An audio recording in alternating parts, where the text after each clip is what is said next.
નમસ્કાર મિત્રો, જય હિન્દ, જય ગુજરાત।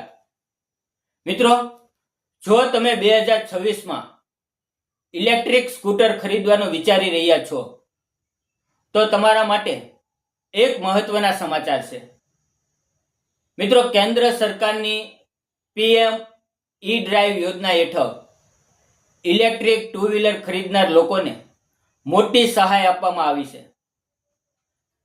મિત્રો, હાલમાં યોજના હેઠળ એક વાહન પર મહત્તમ 5,000 રૂપિયા સુધીની સહાય મળી શકે છે।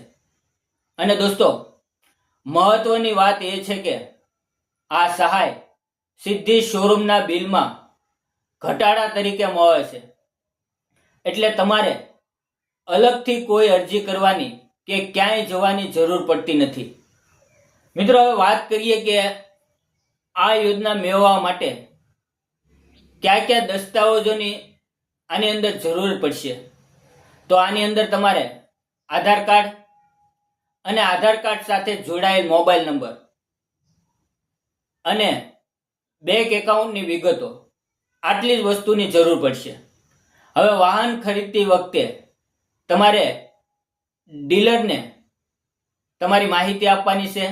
ડીલર તમારું કેવાયસીની પ્રક્રિયા પૂરી કરશે અને ત્યાર પછી તમને સબસિડીનો લાભ મળશે। મિત્રો, ઇલેક્ટ્રિક સ્કૂટર ખરીદતા પહેલા થોડીક એવી વાતો છે જે તમારે ધ્યાનમાં રાખવી અને તપાસવી ખૂબ જ જરૂરી છે, જેમ કે એક વખતના ચાર્જમાં બાઇક કેટલા કિલોમીટર ચાલે છે તે જાણવું ખૂબ મહત્વનું છે, અને તેની બેટરીની વોરંટી કેટલી છે, અને આની માટે નજીકમાં કોઈ સર્વિસ સેન્ટર ઉપલબ્ધ છે કે નહીં, અને જે બેટરી છે તેને ચાર્જ થવામાં કેટલો સમય લાગે છે।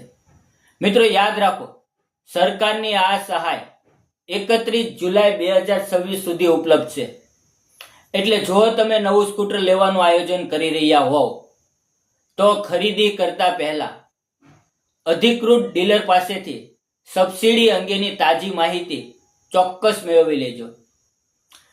મિત્રો, વિડીયો ઉપયોગી લાગ્યો હોય તો લાઈક કરો, શેર કરો, અને આવી જ સરકારી યોજનાની સાચી માહિતી મેળવવા માટે અમારી ચેનલને સબસ્ક્રાઇબ કરવાનું ભૂલશો નહીં। આપણે દરેક વિડીયોમાં સાચી માહિતી, કોઈ પણ વાત ગુમાવ્યા વગર સીધી જ મુદ્દાથી આપીએ છીએ। તો ફરી મળશું મિત્રો આવતીકાલે, ત્યાં સુધી આવજો। જય ગુજરાત, જય હિન્દ।